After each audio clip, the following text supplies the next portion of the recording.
Hello and welcome to Leviathan News. I'm your host, Samuel McCullough, and we got some pretty interesting news that we're going to be covering today.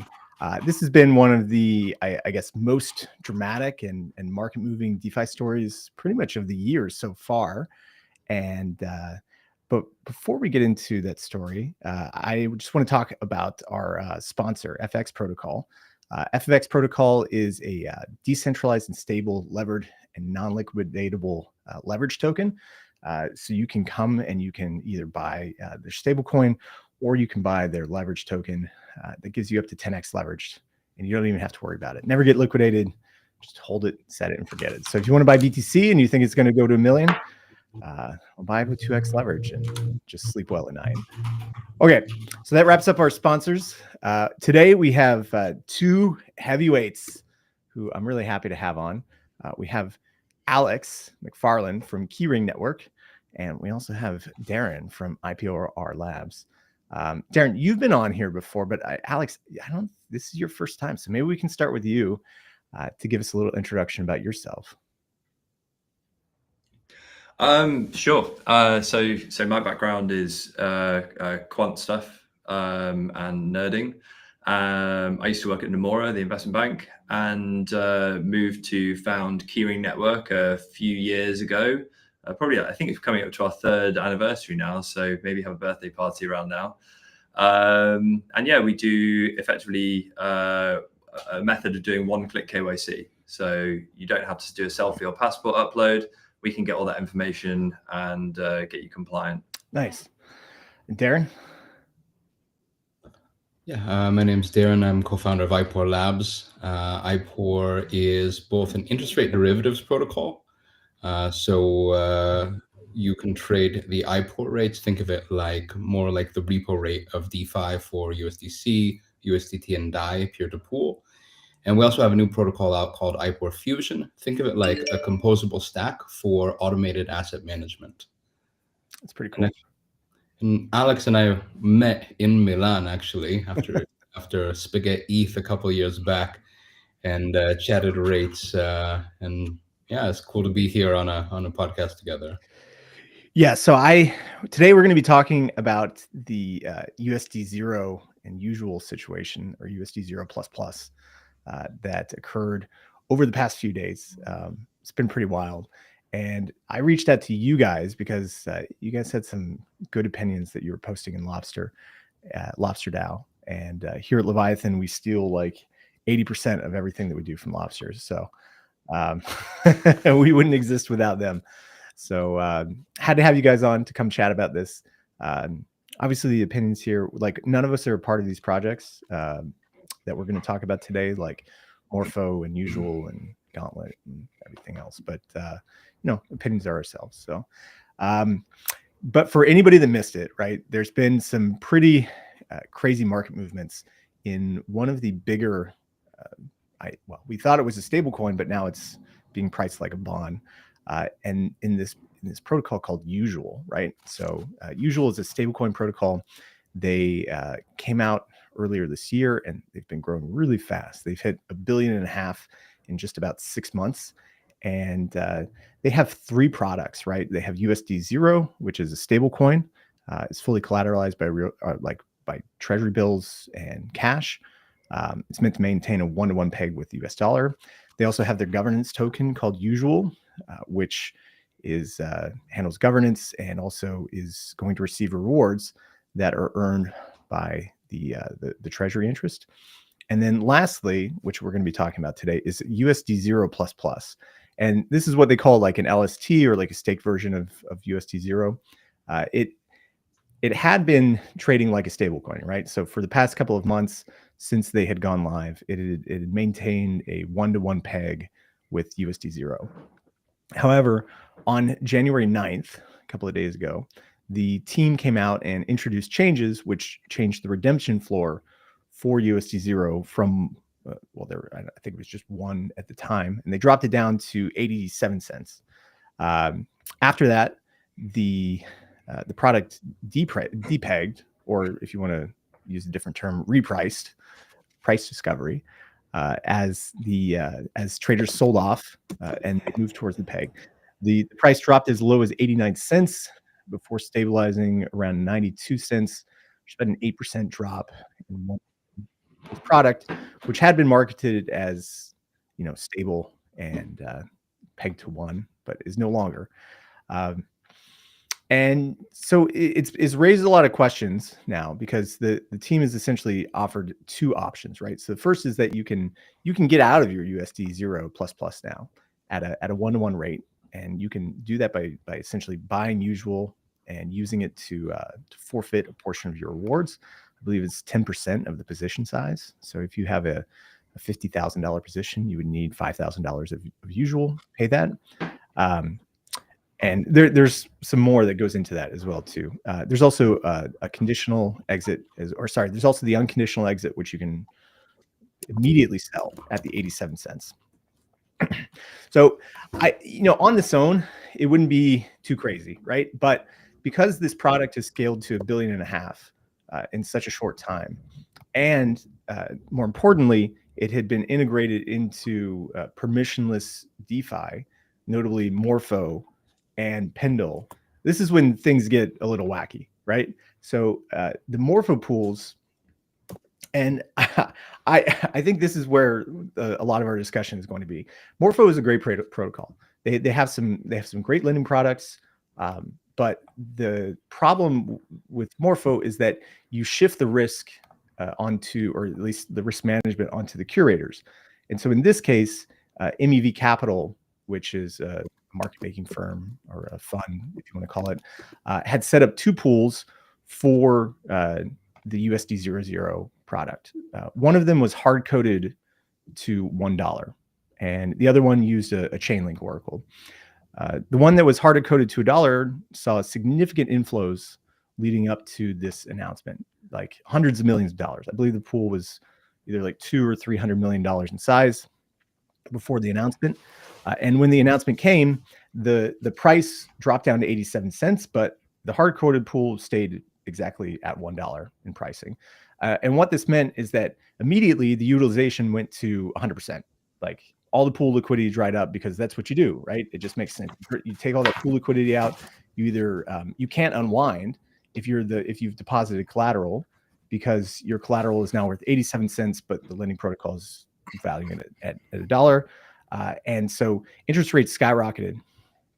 In the liquidatable pool, in the Chainlink pool, people are getting liquidated, but there was no liquidity to do it because they just couldn't buy enough USD0 at the time, because the curve pool, which supported a lot of liquidations, flipped almost like really heavily to USD00 plus, or USD the plus product, essentially going up to like 93-94%, which is, it had been a stable pool, but it's not a stable pool anymore. And then lastly, the last parties who were affected were the people on Pendle who had bought PTs for months, looking at this. I think the interest was like 23%, 25%. And, overnight they're sitting on 8% losses, even though they kind of like locked in this 23% yield. So from the team, they had been saying that, this had been coming all along. We had telegraphed this for months. This has been on our website, yada, yada, yada. But it does feel like a bait and switch a little bit, that they use this 1-to-1 to essentially draw in lots of capital to grow to $1 billion in some. And then, they rugged retail, essentially, right? Sophisticated users probably knew this was coming down the line. But just kind of like, it just leaves a bad taste in your mouth, I think is what it gets at. And so I guess we'll start with this, is that like, where do you guys think this rests? Is it malicious intent, or is it gross incompetence, or is it just inexperienced teams handling this? Like, where does this fall for you in the actions that Usual took over these past week? Do you want to go first, Darren? Sure. So I mean, maybe we'll look at some of the mechanisms and some of the I mean, like for example, about Morpho. Morpho is an unopinionated protocol, right? It's an infrastructure, and people build on top of it. So I think that we could probably start with the one-to-one hard coding of the assets inside the pool and say that this is something that is safe until it's not. And I think most risk managers, asset managers would shy strongly away from hard coding any asset. It makes it more computationally expensive. It potentially limits the leverage, but it protects from some things like this. I think, well, I mean, the easiest thing and the biggest thing is a misnomer, right? Because it's labeled as a stable coin, but it's really a 4-year bond. So I think that this, maybe it confused a lot of people. I don't know if it was intentional, but for sure it confused a lot of people because people are looking at this as a stablecoin, hard pegged one-to-one. There's all kinds of things kind of across the full stack, across communications, across handling. So yeah, I mean, there's too many things to say that it's one thing or another, but on one side, depositors should do their own research. On the other side, there were probably things about the construction of the instrument, about the communications, about the documentation, that probably led to a very kind of rapid knee-jerk reaction. Yeah. Well, I do want to make the comment that like this pool, which is hard coded to 1, it's not the first one. There's been other pools, right? Notably Aave, when they onboarded SUSDE, hard coded that, or sorry, USDE, the stablecoin version of Athena's product, they hard coded that to 1 because they were bootstrapping the pool, and the inherent liquidity issues at the time meant that you could get a little bit of price volatility, and that would translate to people being liquidated, which you don't want, right? In this case, we have a pool which was scaled to hundreds of millions, right, and still had that hard coded in there. They had bootstrapped it at that point. And then, there was radical changes, which I mean, I wonder if this is what I wonder about, right? Is that you have MEV Capital, which is running the strategy, right? They're kind of a third party, which did not know about this, had no foreknowledge of these actions, right? And we're really caught off guard by all of this. And these unilateral decisions that were made essentially led to like massive market disruptions, people being liquidated, losses being locked in, and really just it seems that from my end, I look at maybe it's just inexperience in them not running a protocol yet before, and understanding comms and governance, and that you have to telegraph things well in advance. I think that it was either like Stani or Mark made a comment that like, look at Aave governance, right? You have like 5 stages where there's like a temperature check, and then it goes through a forum post, and then you have a long discussion about it. And then there's like 3 more steps before you even make any sort of like on-chain actions, right? And here with this, you have a single multi-sig that just pushes it through, and that's it, right? And then everybody has to deal with fallout afterwards. I think that's where my biggest complaint about this whole situation lies, is that the team, they probably needed to do it. They're probably losing money selling 87-cent bond at $1, but there's probably better ways to go about telegraphing this so there's not this market disruption. I mean, the decision to hard code is, from my understanding on the Morpho contracts, it's something that you make at the beginning, and it's set. So the migration to a new pool with oracles, this is something that wasn't foreseen. It was hard coded 1-to-1. Why people do this is specifically for leverage, because then you can loop like assets. But it's a design decision, right? Like, you're making this when you go with something like Aave, it can be changed through governance. With something like Morpho, it cannot. You actually have to migrate to a new pool. Yeah. And that's what happened, actually. So over the past couple of days, all the TVL and that hard-coded 1 pool has been migrated to a new pool so that people could escape those triple-digit interest rates that they were suffering. Like I don't think that like the hard code is like a bad thing, right? Like if you have a stable coin which should have treasuries and other backings behind it, sure, it makes sense. You can hard code it to one at that point, right? And there's like it would have to be like the USDC Depeg, and there were several. And I guess we probably should have learned our lesson when USDC Depeg, right? There was many pools.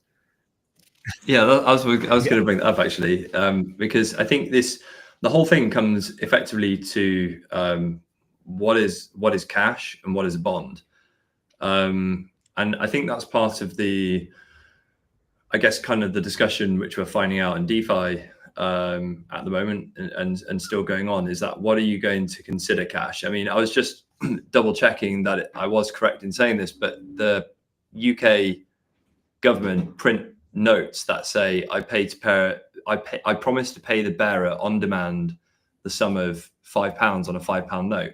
So the UK treats effectively, to a degree, notes as like the actual coins that you get from the Bank of England as bonds to a large degree. And so that kind of represents where, when you're thinking even about cash and electronic cash and notes and coins in your wallet, all of them are kind of bonds in a way, that you're trusting in the institution that minted it, that they're going to maintain the peg and redeem it at value for you. I mean, we've kind of moved away. Now we've moved off the gold standard. We've kind of moved into a weird sort of scenario where everyone's running these kind of Terra Luna style central bank schemes, where they're actually not backed by anything other than the military might behind them. But it's, I think you have to bear that in mind in crypto. You don't have a central bank that has an entire political system behind it on these coins. You can't really, I mean, it surprises me that anybody's pegged one-to-one. I mean, you're assuming every single one of these are effectively a bond. There's always credit risk against the issuer. Even USDC showed that, for example, when it depegged down to, I think it was like 0.84 or 0.82 to the bottom, which is probably even worse than usual right now. So I don't think necessarily we can, I think this comms really. I don't think there's any malicious intent. I'm surprised anybody's even dragged MEV Capital into this, because those guys, they're just maintaining the pool, right? They're just selling. Well, I mean, they're really nothing to do with them. Well, they kind of, I mean, so it came to light afterwards on Twitter, I saw, is that the founder of Usual, Adley, he has a interest in MEV Capital through Shift Capital, which he is the co-founder of. So I don't know if that, like, I don't know how big that interest is, but he definitely has. We see that the decision was made by him and management separate, right? Nobody had any foreknowledge of this. Partners that this entity that he has a position through a fund that he owns, they didn't have any knowledge of this, right? So like everybody was affected equally at the time. So yeah, but I think yeah, poor comms is probably like the main thing that happened here. But at the same time, I think that there is something to be said of the team knew all along that they're going to allow this repricing to happen, right? From the beginning, right?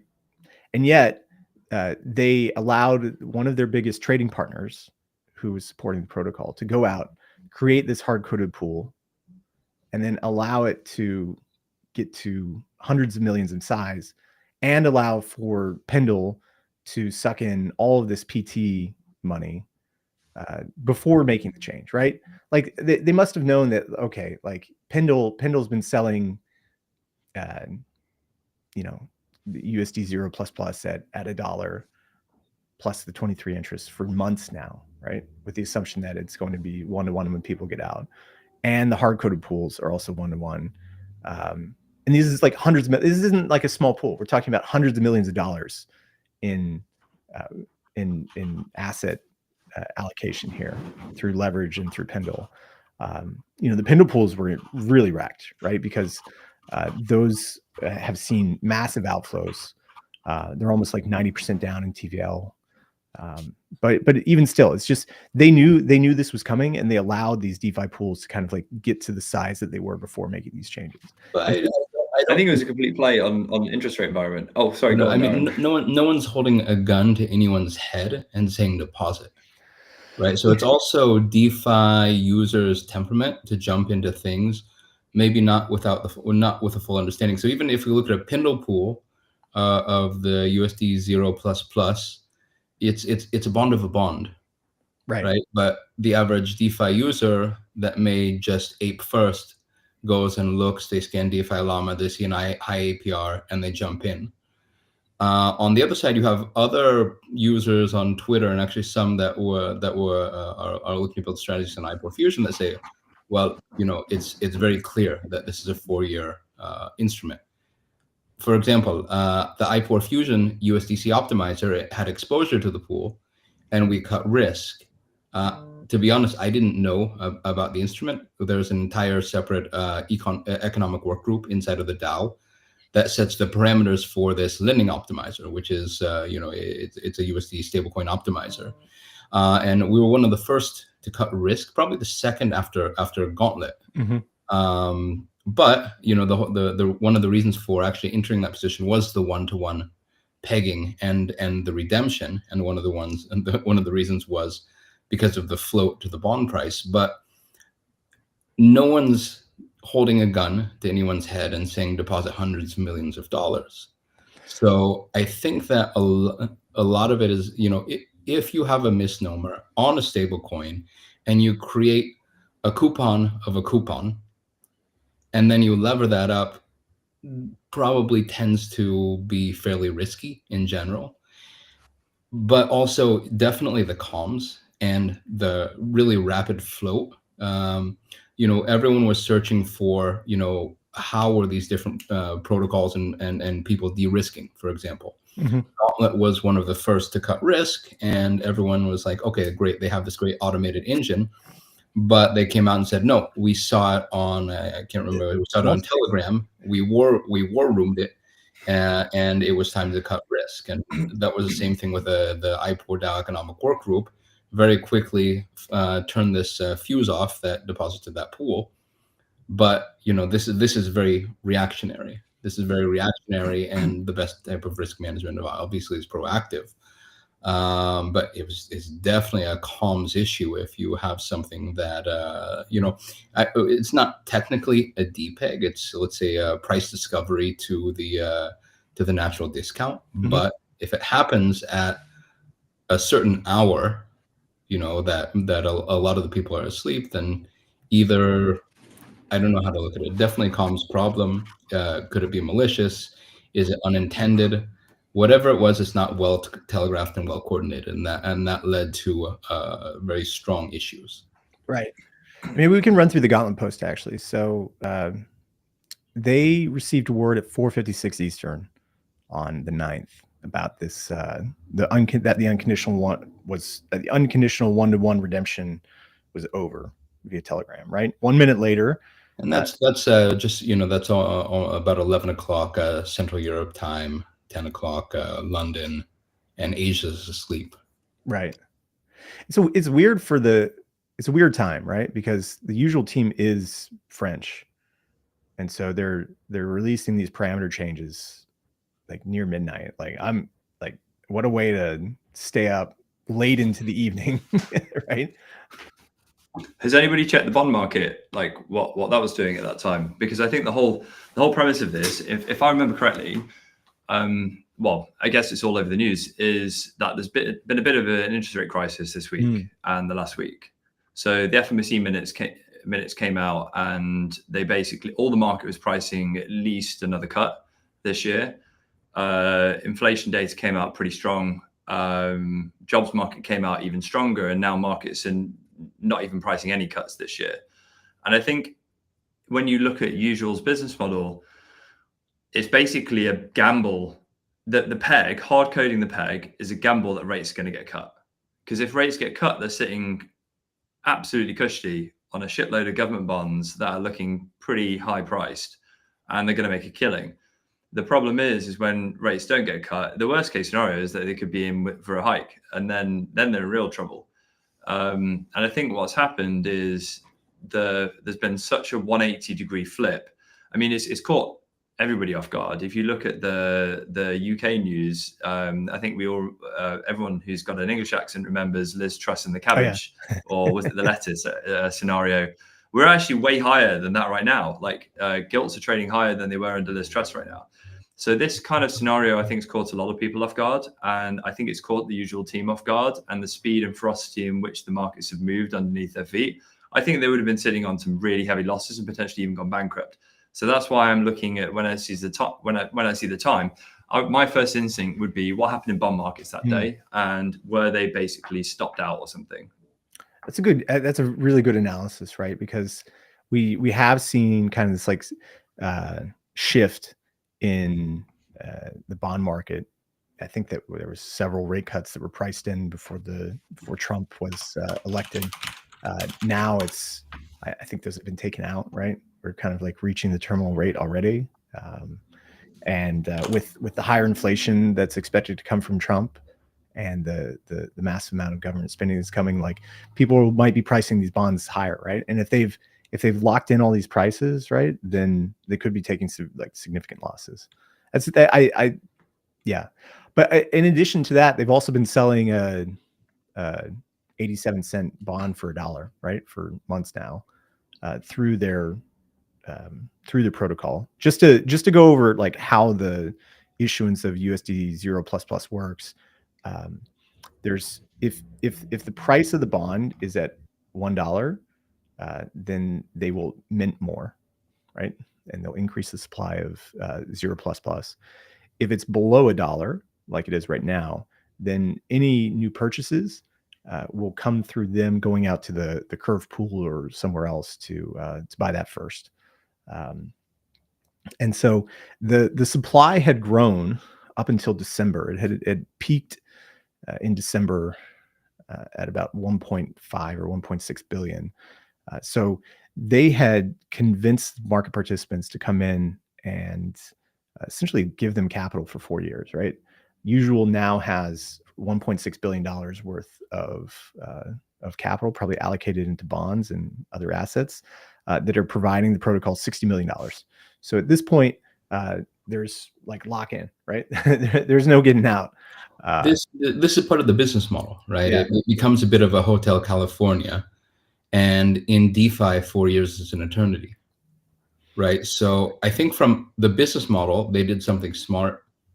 You know, if you offer me the ability to lock in people for 4 years, you know, a couple billion and just sit, you know, it'd be hard to turn down. But this is DeFi and these are liquid markets, so you know there has to be some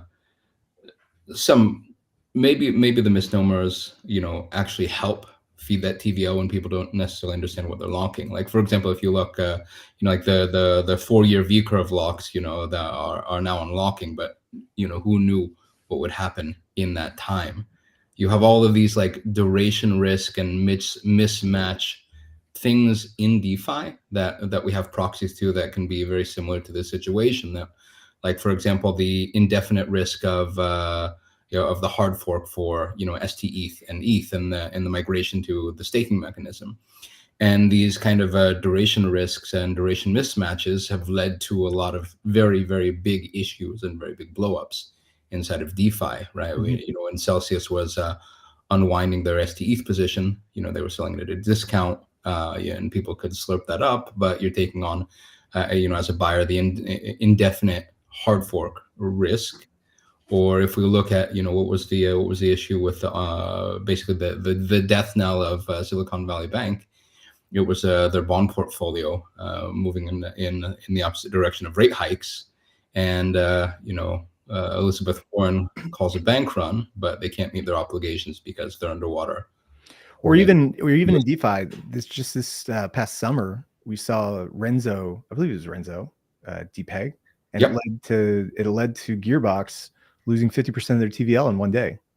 So very similar situations to what's happened with the it rinsed all the leverage, but in that case, all of the lenders were made whole.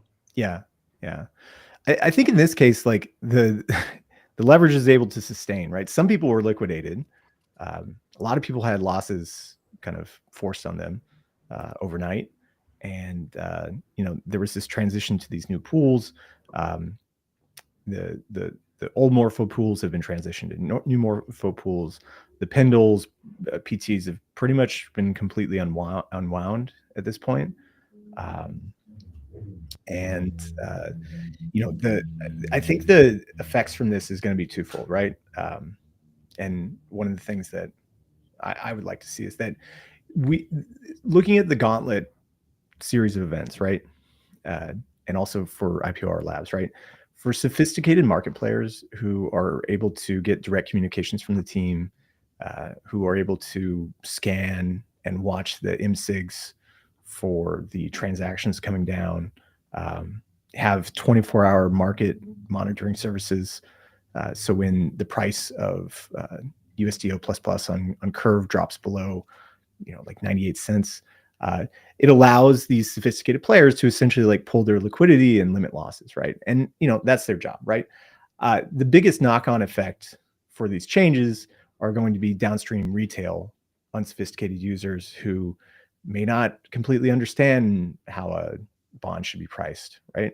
Or just assume that, oh, okay, it's 1-1 now. Like if I buy it, it's going to stay that price into the future, right? Or aren't in the Discord, or like aren't reading the blogs on a day-to-day basis, right? And don't have those same access or disclosures that sophisticated market players would, right? That's what kind of irks me about this situation, because the governance process that any other like quote unquote DAO, because this is not a DAO, this is a team making a unilateral decision by management without any input from any token holders. Because they did it in such a unannounced and quick way, it doesn't allow for like a slow market reaction to take place. If it had been telegraphed a month in advance, 2 months in advance, that, hey, we're doing this publicly, this is coming, we're going to change the redemption price on this day at this time in 60 days now, you would have a slow repricing, right? I mean, I don't think that you would have this like rapid, 5-hour repricing down to 89 cents, right? It would take, time, and liquidity would adjust, and maybe MEV Capital wouldn't have to, get sucked into this whole Morpho situation, and people could unwind their Pendle PTs before this would all come, right? And you essentially give market participants a way to not be exposed to this type of disruption. That would be my biggest takeaway from it, because if you look at any other sophisticated, complex DAO, Maker, Frax, Pendle, anything that's actually token run, these types of situations don't happen. This only happens in companies where there's information that's known by the insiders and not by the actual team, right? And I think the case for being a DAO and the case for having token governance is that like everything is public, and so the market's able to see way into the future what's going to happen. It isn't caught off guard like this. I think the only answer to that, really, what you're saying is you're saying that. So I don't agree with some of that, and I agree with some other bits of it. The bits I don't agree with is that the little man doesn't understand, therefore they should have more investor protections, because I don't think there's a single market, regulated or unregulated, where the little man doesn't get screwed by the sophisticated players, because they're just acting all knowing. It's just to a certain degree, if you look at any market, any volatile event ever, I mean, FOMC minutes, right? On a trading floor, you get a voice communication coming through of the minutes, because it's faster than anything else. And you're literally hearing it before it's even on the internet, on the video feed, right? So I think that's always the case, even in the regulated markets. I think what's different about this is that, in my mind, it's a prospectus change. And that's the problem I have with it, is that it was a core tenet of effectively a bond offering, whether or not you want to call it a bond offering or a cash offering, that was changed without saying. This is something that I'm not actually sure about. Was it actually anywhere on Usual's site or in their documentation saying that they could change this at whatever point they wanted? Was that actually the case, or did they just randomly change it? Because there was some kind of conflicting things on the chats going around saying that people had deleted Discord messages saying it was going to be one-to-one pegged forever, and it's unclear whether that was the case or not, whether they actually communicated this in their documentation. So I think Paper Imperium had looked at their terms and conditions before. Let me pull this up because I was reading this the other day. You know, he was looking at how the Usual guys had like set up their terms and conditions. He said it was pretty. Where is this? Here we go. Because I think that's key, right? There's two key elements to this. It's like T's and C's. If they change T's and C's, like they're in big trouble, especially being based in Europe. If without communicating it, if they always had the T's and C's, they never changed it, and they just marketed something in a weird way and gave the impression, there's still probably let's have a look. So like Paper brought up that like in their blog where they publish this information, they say that like you should not take any action based on the information in the blog post, right? And then he goes on to in the documentation for USD0 it's flagged as non-contractual. It's just a token. You have no apparent rights, and they're not even required to let you ever redeem. You're not a creditor, and so I have this up on screen, right? So this is European regulation in force, right? This is MICAR. This is basically the lack of a clear stablecoin standard in Europe. Basically, everyone resorts to a load of crap in T's and C's, which basically says you have no right to nothing. Therefore, we're all going to assume. And this is one of the biggest issues with over-regulating, because you basically end up forcing everyone into this weird niche where they say, we can do whatever the hell we want. You just got to trust us, bro. And we're going to enforce a contract on this kind of like weird, well, it's a non-contract, right? It's basically saying you give them the money and it's backed by nothing but the hope and trust that they're going to give you something back by the looks of it. And that's the problem. If you over-regulate, you end up with these bizarre contracts. And this is part of the problem. So I place the blame here really on MICAR and the European regulators, and I think it's on their doorstep that this sits, because ultimately, Usual probably couldn't have done this unless they had these bizarre terms and conditions. I mean, have they acted kind of in abuse of the wide remit in which they've got? I would say probably likely. But the whole product of how this starts with crappy regulation from the European Union. Right.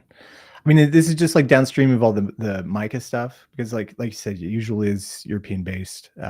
It's one of the few stable coins that's based out of Europe, and has. It is based in Europe. I'm not completely making it up. I know the team are French, but is it regulated under Europe? That's the question as well, because otherwise it might be slagging up my car and it's actually Cayman. I mean, if it is, then that's like a whole other thing, right? Like it would be nice to have more European. But I think generally, globally, there's just crap regulation globally. I think the only regulator that's doing anything kind of sensible is probably the VARA regulator, from what I've heard. I don't really know for sure, but they're the only ones that actually seem to be doing anything reasonable. And if you're going to regulate, you've got to regulate properly. If you don't regulate at all, either don't do anything or do something sensible. And I think when you end up in these kind of over-regulatory, we're just going to sue everyone into oblivion, you end up with stuff. Okay, so I love stable coins, but I think that there's just so much complexity in the legal structuring and rights and credit enforcement or creditors, bankruptcy, whatever, that most people don't know these things. And so some entities out there like Blue Chip have come out and put together, stablecoin ratings, which I think are very helpful for the industry, and kind of help people understand like what happens if the company goes bankrupt, or like what happens if there's, I don't know, like liquidity issues. Do I have any rights? Like all of these are kind of wrapped up in that discussion. And I think that there's a lot of hand waving of saying like, our stablecoin is new and it's different, it has all these cool tokenomics, but really on the back end, it's a token that you have no contractual rights to the underlying assets. And we, the company, have full discretion over what we can do with those assets. And if we actually do anything, then it's just our decision. And, the governance token that we have doesn't actually enforce anything. in the real world, right? And the market can price in that convertibility. Right. I mean, for example, I've never sent USDC to Circle for them to redeem. It goes through exchange, and this is the market pricing in, for example. Mm-hmm. Right. And and I think this is the question that has to get figured out by lawmakers is, are stablecoins just bank deposits? Is that how you want to call it? Because I don't think that's a step forward. Because if they are bank deposits, then they're regulated securities. But if they're stablecoins and you own the token, do you have full contractual rights to redeem that at some point? It's just too much stuff. And like, when you have, how many stablecoins do we have now? 30, 40, soon to be thousands. Like, how do you navigate that as a retail user to understand, like, okay, like this one has a bond-like product, this one just has it's impossible. You can't do it. I think this is what we're seeing. Is like, I mean, any one of us could have easily bought this stuff on our own personal account and be left as a bag holder. And I think the main problem is effectively that crypto has thrived in an era of no regulation, and effectively shown that a lot of regulation is pointless. I mean, this is my kind of pet peeve about regulation. And I can give you a good example about how it generally sucks. You've got the FCA, for example, saying that you're not allowed to touch crypto because it's too dangerous, but yet I can buy a triple levered long natural gas contract, which, if you know anything about commodities, means you lose a shitload of money really quickly for holding. And the fact that you can do that as a retail investor without having any idea, you just think, oh, I'm going to buy natural gas. Why not? You just get absolutely wrecked. And these kind of products are not retail friendly. So why the hell are people even offering them? And so you end up with this weird hypocrisy where the regulation is too much, too thick. No one really understands it. And so effectively, if you look at the KID document, I think it's KIDD, KID documents for any of these products, they're just empty. It's like, I remember laughing at one of the banks that had created this document to tell you all the risks of I think it was the natural gas one, because I thought it was such a bizarre thing to sell on the brokerage that I was looking at. And I was reading it and it pissed me off because I couldn't buy the NZ, the New Zealand. I wanted to buy into New Zealand equities because I knew New Zealand was doing fantastic at the time. I couldn't buy it because they thought it was too risky for me. But yeah, I could buy triple levered natural gas. And I looked at the KID document looking at the risk, and it was just like a load of random crap, just tick box. They hadn't even looked at it. They just put a load of bullshit in there and it didn't even make any sense. And this is regulation how it is at the moment in Europe and the UK, and to a large degree in the US, is that we have bureaucrats all over the place creating massive amounts of, I know red tape gets thrown around, and often red tape's a really good thing. USB-C charges in Europe, genius. But when you have this kind of red tape where you're just making people fill out loads of terms and conditions, no one reads any of it. How the hell are you supposed to apply it? And then you end up with this market of, in the case of stablecoins, people are doing all sorts of weird, funky schemes. They're basing multiple different shell structures all over the world to try and dodge through this like quagmire. Lawyers are getting paid a fortune, and at the end of the day, retail have no idea what they're buying, and just hoping to God that is worth $1 at the end of the day. Well, Darren, I actually wanted to chat with you about this. I think this is a question that we can address as a community going forward, is that, when we look at Morpho and it has these curators who are performing risk management, right? And the same is happening at Aave, right? But in a different structure. But specifically for Morpho, the curators who are running these strategies, running these lending markets, how do we make sure that like these issues don't happen again? Because on its face, the Hardcode probably seems like an easy thing to fix, right? It should have never been done, but for some reason, the risk management teams were like, oh yeah, it's great. Let's just hardcode this USD0 product to 1. Everything will be great. We're going to set an LTV of 87 or 86, which is like just below the redemption rate. So in case anything does happen, we know that nobody's going to get like liquidated or something. How can we raise these concerns going forward? Well, I mean, you get all kinds of different risks across the spectrum, no matter what credit market you're using. You always have smart contract risk. You have curation risk. You have the risk of the collateral asset. You mentioned that Aave has hard-coded in the past and is now calling out against Morpho. There's the Morpho Aave. There's a very, very interesting, even French on French DeFi credit market founder battles. You have Euler. You have these you have the original kind of behemoths, which have the cross collateralization. They have the very strong governance, and then something like Morpho Euler is much more contextualized, isolated, siloed risk. The biggest thing you have in DeFi in general is that you have things that are transparent at the smart contract level. And this is the thing that we have to get better at as an industry, as individuals, also through the interface. So there was let's say I personally had a little beef, on Twitter about the communication by Superform and their Superform USDC vault, because they were making disclosures that were at least misleading, saying that there was no exposure to this, when actually factually that was correct at the time, but it was not previously. They had at least they had 100% of assets, 100% of their assets, at least 50% exposed. But the thing is, like, at the smart contract level, you have so much information, right? If you look at what's happening in TradFi, you have pen and paper documents. You have a lot of these things going over Microsoft Excel. You have middle and back office functions for reconciliation. You have law firms, and in DeFi you have smart contracts, right? So there's so much that can be done to contextualize risk and to see risk and to visualize it. It's a lot to put the onus on the end user. It's something that you can do a lot of work on user experience, actually just fetching information directly from the smart contracts themselves. So I think that there's so many things that we can do as an industry that are much better in terms of transparency without overwhelming the user, without trying to dumb it down. But still, DeFi is complex. Yeah, I mean, I don't have a really good answer. Like, for example, Morpho specifically is designed to be like this. It's an unopinionated architecture. For example, IPOR Fusion, which was allocating stables into this particular pool, is an unopinionated infrastructure. But the IPOR DAO Economic Work Group has a view that they express of where the capital allocation should be, right? So, for example, there's a separation of parties, there's a separation of tech, there's a separation of risk management, and then finally you have, both the responsibility and the risk borne by the end user, which is the depositor.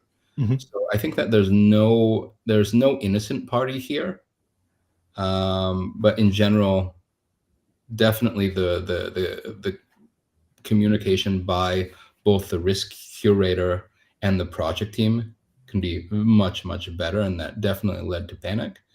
And there's so many rooms for improvement, and it's going to be very hard to regain trust from this. But on the other side, the team has locked capital for now 4 years, so it's a bit of memories are short. Yeah, everyone's got a memory of like 6 months in DeFi. There'll be some actual properly legit frauds and scams in the next 4 years for sure, and everyone will forget.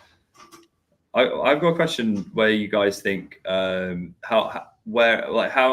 do you think this is going to affect traditional finance entering the space when you see like yet another big issue? Because ultimately on the lending platforms, we already have a scarcity of dollar lending, because most people in crypto want to be long the crypto asset because they want to be long the spot and they want the beta to crypto industry growing. So almost all of us are borrowing dollars against it. We're paying upwards. I mean, some cases we're even paying like Neptune on Injective a couple of weeks ago was paying 104% APY. I was paying that, but I wasn't too bothered because Injective had doubled up in the previous month. But it's obviously shows that there's a huge scarcity of dollar lending. Where do you guys think this leaves the big capital allocators and their trust in the system? I think toe dipping, right? So, for example, one of the theses around both the IPOR derivatives and Fusion is that we should have a lot of capital coming in from the outside to get these DeFi yields. There's some risk-adjusted return that you can get in unlevered lending across the low-risk, over-collateralized quality collateral markets. So for example, the stablecoin optimizer for Fusion is getting 25% APY over the past 30 days off of what's been relatively low risk collateral. You don't even have to go that high up the risk spectrum. But we also see on the other side, Franklin Templeton and BlackRock, they're tokenizing money market funds, but those money market funds are underwriting very low risk, treasury bills. And then you have, some of the first assets to be tokenized are the ones that TradFi doesn't want, right? So kind of this lower tier debt, shall we say, right? So you have assets that are looking for liquidity that can't find it elsewhere that will come on chain. You have the assets that don't need liquidity that are also coming on chain. There's this entire risk spectrum in between. So I think that it'll be very, very slow process. Yeah, this was one of the predictions that I saw somebody else make, is that one of these big firms, whether it's BlackRock or I don't know, somebody else, launches their own L2, right? And they have their own like permissioned L2 where they start running all these like settlement options for their debt, right? And maybe they can launch their own permissioned Aave instance in it, and we might see that this year. But that's been the dream of every player, to have their own blockchain and get all the value capture. Right. And this is what we talked about in 2018, 2019, that everything is going to be on permission chains. Yep. If you take something from like let's say the supply chain craze, Maersk launched their own chain and no one joined up because they're like, this is my number one competitor. I don't want to give my data. I don't want to give sovereignty away. You had the patent wars. I think Citigroup gobbled up a bunch, Goldman, all of these guys. And then you see, fast forward, to 2022, 2023, these same firms are issuing bonds on the Ethereum public blockchain, or at least proofs, because it's a neutral infrastructure. And we have something like Aave Arc, which was very early in trying to set a full permissioned infrastructure, except no one was using it because whales need fish. Right. So this is why I like, for example, Alex's, approach. When we met, we first talked to, and it's like, so this guy's coming from a quant background at Nomura, actually trading rates, and he flips to compliance, and I'm like, really should be doing IPOR, but it's the idea. What is the thing that unlocks DeFi and institutional capital? It's not going to be this fully. It's not going to be the fully permissioned or the fully permissionless. It's probably going to be somewhere in between, and some shade of public, permissioned, colored assets, colored pools, risk-based compliance rather than the full KYC compliance. And I think this is the way that we're going. So it's going to be kind of a messy situation to get through, because it's not like people built DeFi products and said, let's like, for example, a Uniswap pool is a commingled set of assets. It's two assets that go in, and you cannot segment the assets by user like a segregated account, but that's absolutely a regulatory requirement, if you're looking at TradFi. And it's not like Uniswap Labs is like, let's skirt regulation. Look at what's computationally efficient to actually build a liquidity pool. So like this merging of these two worlds, it's going to be messy. It's going to take a long time, but I think that we'll have something that's both, you'll have different shades of public, private, permissioned, permissionless. But the hardest thing to do is interoperate between those worlds. Yeah. Yeah. I think like when we're talking about like money demand, we still don't have a stable coin or a way to move money on chain that's completely kosher, right?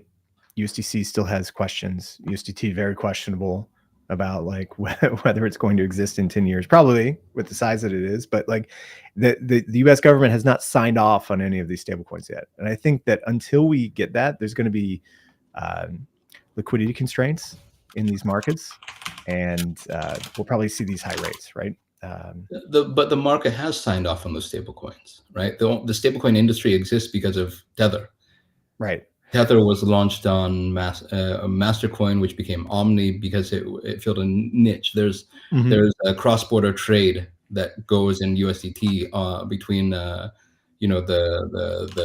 China and Russia border, just to buy and sell clothes and goods, right? This is and it's the greatest. If the US wants to maintain dominance, US dollar denominated stablecoins are the best way. It's global trade still backed in dollar. Right. I think my point is that you have Aave, who's the largest lender in the space, capturing like, what's their TVL now? Like tens of billions of dollars, right? It's 26 billion, right? Which is larger than many banks. Yeah. When you talk about collateral deposits, and they don't have any uncollateralized lending in their protocol. I think dollar for dollar, I think they're in either the top 60 or top 50 banks in the entire world, if you were to compare them. And yet deposit rates for cash in Aave for dollars are like double digits, right? Like that's comparable to buying like a Puerto Rican bond or some like, like it's just the credit rating, or like the credit pricing, which is getting assigned to Aave, is still huge, right? And I think that until we have like good stablecoin laws, regulations that allow for either like USDC to grow or Tether to become like de facto allowed within the United States, then it's going to cause liquidity constraints, because like there should be enough dollars to come in and push. Right. The liquidity constraints make the rates possible because deposits come in and they get sucked up, right?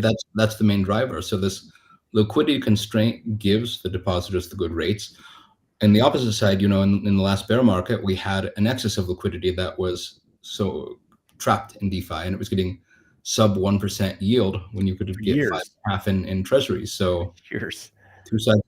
I wish I'd come into IPOR at that point and bought loads of your long-term swaps. That would have been fantastic. My rates would have been insanely low. Yeah. Okay. So just to wrap up, I think we can all agree that Usual probably needs to hire a better comms person. Maybe their marketing person needs to be replaced at this point, to get in some clear explanations of how their products work. Making unilateral changes that have these huge ramifications isn't good, and having DAO structures is also a good thing. Other than that, everything else is probably just minutia of what we're getting at and what we discussed today. Don't say business as usual. No, it's not business as usual, right? Nobody likes to see liquidations, forced liquidations, or anyone losing money when they shouldn't have. Out of interest, what's Usual trading at right now? Because I run on Uniswap and it's trading just over 1-to-1. It's trading what, the USDO or their governance token? Or? Yeah, USD0. Have I got the correct one? Yeah, I mean USD0 should always trade at 1-to-1, right? Okay. It's USD0. The bond product is trading on curve at 95 cents right now, I believe. Okay. I looked up the wrong thing then. It's trading at 93 yeah, cents. Because I was wondering, because I was looking at that just now. Also, by the way, Aave is at 21 billion, not 26. My bad. But I was interested to know whether maybe that someone had stepped in, or that maybe the market forces had corrected. But yeah, it's still trading at discount. But it will tend towards 1 over the next 4 years. Over the next 4 years. Yeah, I think it'll take 4 years, right? Because you've got it's a bond with custodian risk, smart contract risk, team risk now, and all sorts of other risks baked in. There's no way it's going to trade 1-to-1 in my opinion. The future, just not right now. it's trading at the present value of what the unlock will be in 4 years from now. Trade 1-to-1 is if you had a government-backed custodian that you could redeem to. And you don't, so I don't think you can ever see that being 1-to-1 again, in my mind. I think it will always trade at a slight discount. That's a good point. Yeah. Well, cool. I appreciate you both being here today. I was probably ranting more than usual about stuff. I think Alex didn't rant enough. Yeah, exactly. I want to see an Alex. Yeah, I always go on a good rant about regulation, especially because I still not bought that New Zealand index. But Alex, I think we're gonna have to have you back on to come talk about Keyring, because brought you in to talk about a project that's not yours today. And Darren, we're gonna have to have you come back to talk about IPOR at some point. But there's lots to talk about this week. Oh man, hopefully tomorrow. Man, there's just we didn't even get to talk about Did anything happen today? Like the market shit its pants. Have you seen like the Ethereum was trading below 3K at one point? I mean, as a Ethereum holder, I'm not particularly happy about that. And everyone's talking about, is there going to be a huge sell-off in global equities as well, which would be quite exciting. So I don't think we've seen have we a proper sell-off in global equities since crypto started? Like, not a proper one. No, I don't think so either. So that would be very exciting, given the fact that when the S&P trades down by we haven't seen a proper crash. When equities trade down by 1%, crypto goes down by 10. So what's going to happen when equities go down by 50%? This was the COVID crash across all markets. Oh yeah. No, you're right. Absolutely nonsense. What I'm talking about. Yeah. That's true. I completely forgot about that. Well, VIX above 20, so fireworks are about to start. Well, great. Thanks so much for being here, you guys. Make sure everybody at home to check out our sponsor at FX Protocol, and we will be back tomorrow with more things to talk about. I think we have a couple of other guests this week that myself and DeFi Advisor and Garrett will be getting to. If you haven't already, make sure to subscribe to us on Spotify or Apple, wherever you listen to your podcasts. And come sign up for our Substack as well too. We got a big report on this. We'll have the link for this in the show notes, and that's going out today in just a couple of hours. Thanks for having me. All right, thanks everybody. Thank you. Bye. Thank you.